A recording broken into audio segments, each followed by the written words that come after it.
कुकू बेटा, टीवी बंद कर दो। मम्मा, कुकू भी टीवी देखने आया है। आंटी प्लीज मुझे रानू चिड़िया वाला कार्टून देख लेने दे। चल चल भाग जा, पता है बिजली का बिल कितना आता है। अगर रानू चिड़िया वाला कार्टून देखना है तो अपने घर से कोई खाने की चीज लेकर आओ। खाने की चीज? लेकिन क्या लाऊं आंटी? जो भी मिल जाए वही ले आना। कुकू अपने घर जाता है। कुकू की मम्मा पड़ोसियों के घर गई हुई थी। कुकू रसोई में जाता है। कुकू की मम्मा ने मीठी खीर बना कर रखी हुई थी। मीठी खीर खाकर तो गौरी आंटी खुश हो जाएंगी और मुझे रानू चिड़िया वाला कार्टून देख लेने देंगी। कुकू मीठी खीर उठाकर ले जाता है। शाबाश कुकू, अब तुम शाम तक टीवी देख सकते हो। क्या तुम्हारी मम्मा को पता है कि तुम खीर लेकर आए हो? नहीं, मम्मा तो लूसी आंटी के घर गई हुई थी। तो फिर अपनी मम्मा को मत बताना। मम्मा से कहना कि खीर बिल्ली ले गई। कल भी तो कार्टून देखना है। अगर तुम्हारी मम्मा को पता चल गया तो वो मना कर देंगी। ठीक है आंटी। गौरी कवि कुकू को टीवी का रिमोट दे देती है। जग्गू और कुकू रानू चिड़िया वाला कार्टून देखने लगते हैं। कुकू की मम्मा जब घर आती है तो रसोई में खीर की हंडिया ना देखकर परेशान हो जाती है। ये कैसे हो सकता है? क्या मेरी खीर कोई चुड़ैल उठा कर ले गई? अभी अभी तो मैं खीर की हंडिया यहाँ रख कर गई थी। कुकू जब शाम को रानू चिड़िया वाला कार्टून देखकर घर आता है तो उसकी मम्मा उसे पूछती है, कुकू बेटा, मैंने रसोई में खीर बना कर रखी थी, वो कहाँ है? मम्मा मुझे क्या मालूम, मैं तो गौरी आंटी के घर से आया हूँ। मम्मा मैंने एक काली बिल्ली को अपने घर से कुछ लेकर जाते हुए देखा था। कुकू अभी छोटा था। वो गौरी आंटी के कहने पर अपनी मम्मा से झूठ बोल देता है। मैं उस काली बिल्ली को तो छोड़ूंगी नहीं। ऐसे ही दूसरे दिन कुकू अपनी मम्मा का इंतजार करता है। जैसे ही कुकू की मम्मा अपने घर से जाती है, कुकू फ्रिज खोलता है और फ्रिज से दूध की बोतल उठाकर ले जाता है। आंटी, गौरी आंटी, मैं आपके लिए दूध लेकर आया हूँ। क्या मैं रानू चिड़िया वाला कार्टून देख लूं? हाँ, क्यों नहीं कुकू बेटा। अगर तुम ऐसे ही हर रोज मेरे लिए कोई ना कोई चीज लेकर आया करोगे तो मैं तुम्हें हर रोज रानू चिड़िया वाला कार्टून देखने दिया करूँगी। कुकू आराम से बैठकर रानू चिड़िया वाला कार्टून देखने लग जाता है। गौरी कवि रसोई में जाती है, खुद भी दूध पीती है और अपने बेटे जग्गू को भी दे देती है।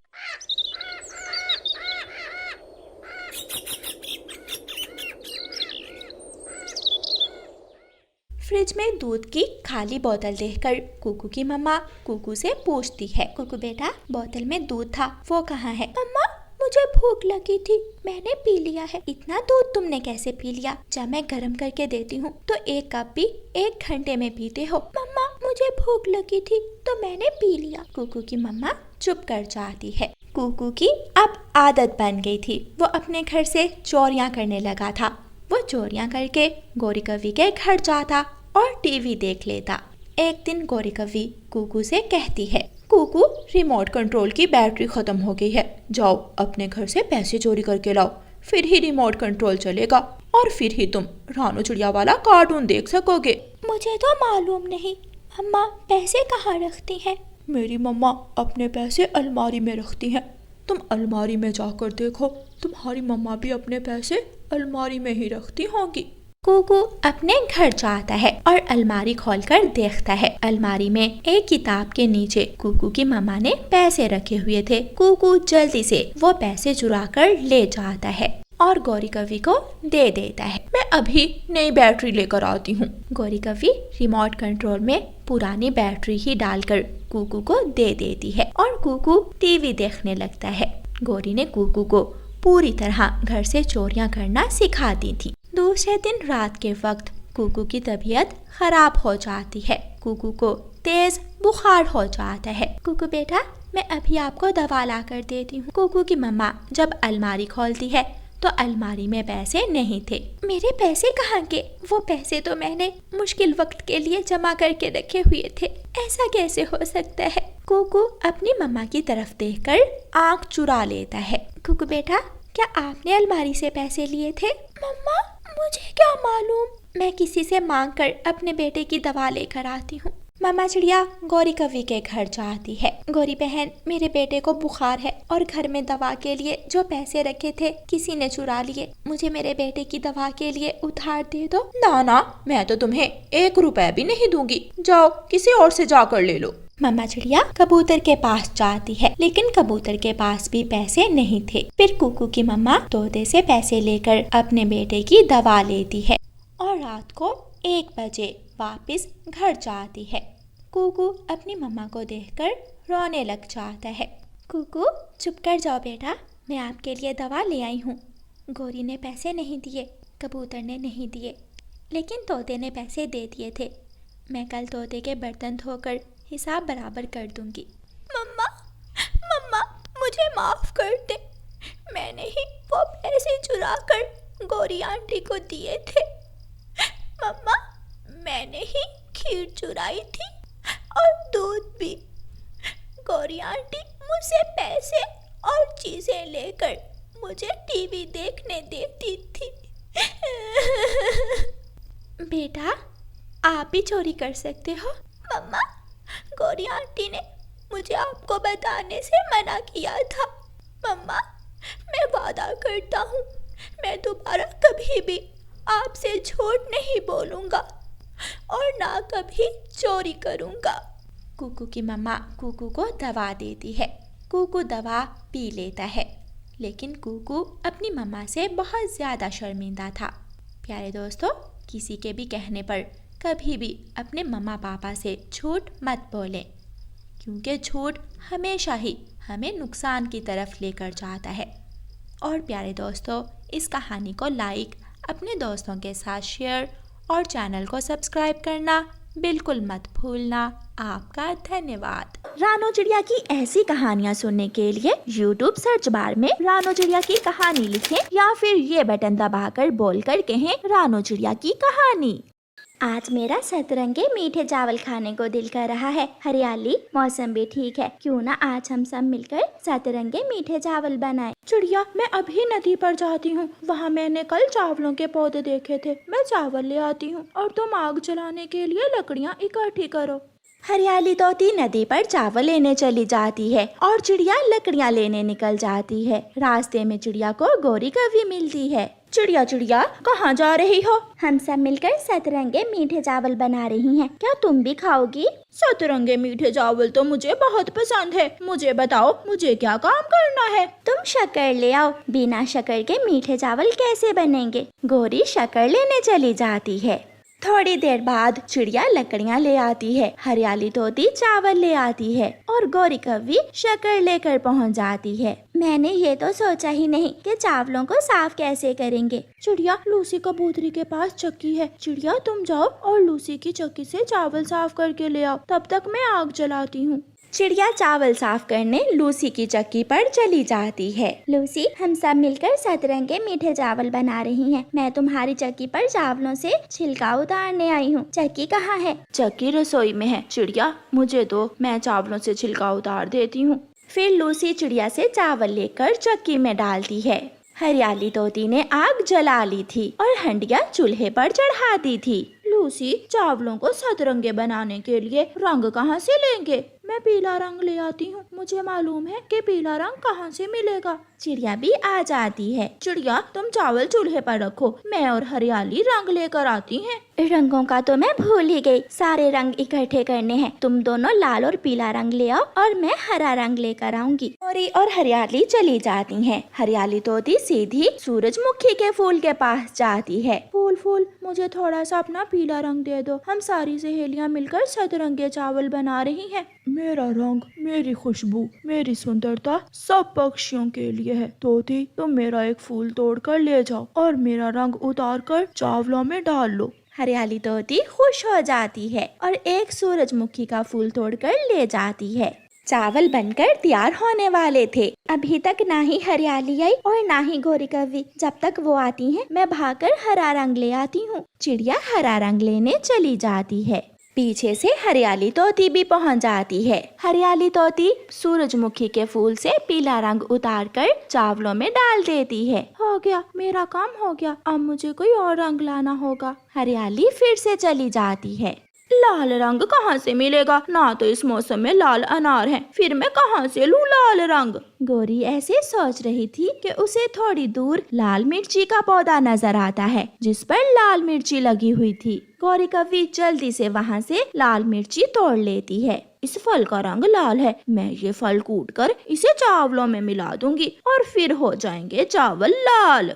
गौरी ऐसा ही करती है। गौरी वो लाल मिर्ची पानी में मिलाकर चावलों में शामिल कर देती है। लाल रंग भी पूरा हुआ, अब मैं नदी से पानी ले आती हूँ।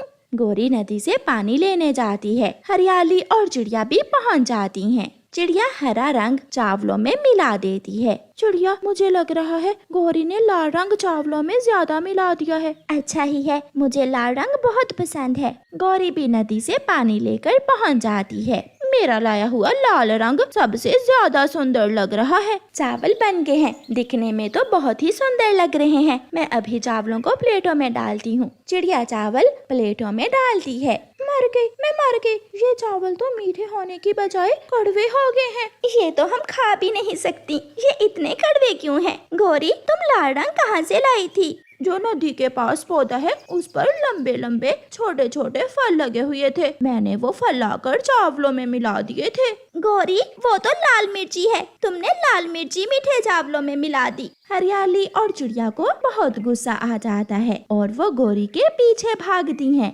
मगर गौरी वहाँ से भाग जाती है। पागल गौरी की बच्ची ने सारी मेहनत जाया कर दी। चावल सतरंगे तो बन गए, मगर ना मीठे हैं ना नमकीन, ये तो कड़वे चावल बन गए। फिर चिड़िया और हरियाली गौरी की अकल पर हंसने लग जाती हैं। दूर एक जंगल में कालू कौवा अपनी पत्नी और बूढ़ी माँ के साथ रहा करता था। कालू कौवा और उसकी पत्नी बूढ़ी माँ के साथ बिल्कुल भी अच्छा बर्ताव नहीं करते थे। एक दिन कालू कौवा काम के लिए निकल जाता है। गौरी कव्वी की सास को बहुत भूख लगती है। वो अपनी बहू गौरी कव्वी को आवाज लगाकर बोलती है, बहू बहू गौरी, कुछ खाने को है तो दे दो, बहुत भूख लग रही है मुझे। खाने को भी मैं ही बना कर दूंगी, आपके हाथ पैर क्या काम नहीं करते? दिन भर परेशान कर देती हो, कुछ तो काम कर लिया कर। बेटा, मुझसे काम होता नहीं है। हाँ हाँ, खा होता है और काम नहीं होता। गौरी अपनी सास को खाना तक न बना कर देती और वो भूखी ही सो जाती। शाम को जब कालू कौवा घर आता है तो गौरी उससे कहती है, कालू, मैं तो सारा दिन तेरी इस माँ के ड्रामे देख देख कर तंग आ गई हूँ। क्या हुआ गौरी? अभी 1 मिनट भी नहीं गुजरता उसे भूख लग जाती है, इधर खाती है उधर भूख लग जाती है, मैं तो परेशान हो गई हूँ। तुम चिंता न करो, मैं कल काम पर जाने से पहले माँ का बंदोबस्त करके जाऊंगा। फिर दूसरे दिन जब कालू कौवे की माँ उठती है तो वो कालू से कहती है, कालू बेटा, मैं कल से भूखी हूँ, मुझे कुछ खाने को दे दो। बहू ने भी कल मुझे कुछ खाने को नहीं दिया। तेरी भूख तो मुझे खाकर ही मिटेगी। देख देख कालू, कैसे मेरी शिकायत लगा रही है तुमसे। कालू कौवा गुस्से में आगे बढ़ता है और एक रस्सी से अपनी माँ की चोंच जोर से बांध देता है। लो, अब बैठकर यहाँ देखती जा। गौरी, मैं काम पर जा रहा हूँ और जब तक मैं आ नहीं जाता इसकी चोंच ना खोलना। कालू काम पर चला जाता है। गौरी मीठे मीठे आम और अंगूर लेकर अपनी सास के सामने बैठ जाती है। सासू माँ, बताओ तो ये आम मीठे हैं या खट्टे? तुम कैसे बताओगी? तेरी तो चोंच तेरा अपना बेटा ही बांध कर चला गया। गौरी अपनी सास के सामने बैठकर मजे मजे की चीजें खाती है और उसकी सास सारा दिन भूखी रहती है। कालू, तुम बहुत भाग्यशाली हो जो तुम्हारी माँ जिंदा है। मेरी माँ नहीं है, मुझे अपनी माँ की बहुत याद आती है। तोते की ये बात कालू कौवे को पसंद नहीं आती क्योंकि वो कौन सा अपनी माँ की कद्र करता था। घर जाकर कालू कौवा अपनी माँ की चोंच खोलता है। मर गई कालू, कालू बेटा, मैं भूख से मर गई। लो माँ, ये दाना खा लो। अगर ज्यादा बोलने की कोशिश की तो मैं फिर से बांध दूंगा। ये सुनकर कालू की माँ चुप हो जाती है और जल्दी जल्दी वो सूखा दाना खाने लगती है। कुछ दिन ऐसे ही गुजर जाते हैं। कालू कौवा काम पर गया हुआ था। गोरी कौवी किसी बात पर अपनी सास से उलझ जाती है और उसे मारने लगती है। घर से बाहर निकलकर गोरी की सास अपनी जान बचाती है। गोरी, शर्म करो, बूढ़ी सास को मार रही हो, कल तुमने भी बूढ़ी ही होना है। चल चल, तू अपना काम कर। तू कौन होती है हमारे घर की बात में टांग अड़ाने वाली? माँ चले, आप मेरे साथ चले, मैं आपको इज्जत भी दूंगी और दाना भी। फिर चिड़िया गोरी की सास को अपने साथ अपने घर ले जाती है। शाम को जब कालू कौवा आता है तो पूछता है, गोरी, माँ कहाँ है? कालू जी, मैं बैठी हुई थी कि पीछे से आकर मुझे मारने लगी तेरी माँ, और फिर नाराज होकर चिड़िया के घर चली गई। अच्छा ही हुआ जो जान छोड़ गई, मैं भी माँ से बहुत तंग आ गया था। फिर एक दिन गोरी कौवी और कालू कौवा अपने घर के बाहर बैठे हुए थे जब एक पक्षी सरकार की तरफ से आता है। कालू कौवे की माँ का घर यही है? हाँ, मैं बेटा हूँ उसका। तुम्हारे पिताजी ने इंश्योरेंस करवा रखी थी अपनी, ये उस इंश्योरेंस के पैसे देने हैं तुम्हारी माँ को। वो कहाँ है? आप ऐसा करें, ये रकम हमें ही दे दें। मैं बहू हूँ और ये बेटा है उनका। पीछे से कालू की माँ भी चिड़िया को साथ लेकर आ जाती है। नहीं, ये पैसे आप मुझे ही दें, इनसे मेरा कोई रिश्ता नहीं है। मैं जहाँ रहती हूँ, जो मुझे इज्जत देता है, जहाँ से मैं खाती हूँ, मैं ये पैसे खर्च भी वहाँ ही जाकर करूँगी। कौवे और कौवी, तुम्हें पैसे से प्यार है, माँ से नहीं। फिर कालू की माँ वो पैसे लेकर चिड़िया के साथ चली जाती है और कौवा और गोरी कौवी देखते रह जाते हैं। प्यारे दोस्तों, इस कहानी को लाइक, अपने दोस्तों के साथ शेयर और चैनल को सब्सक्राइब करना बिल्कुल मत भूलना। आपका धन्यवाद।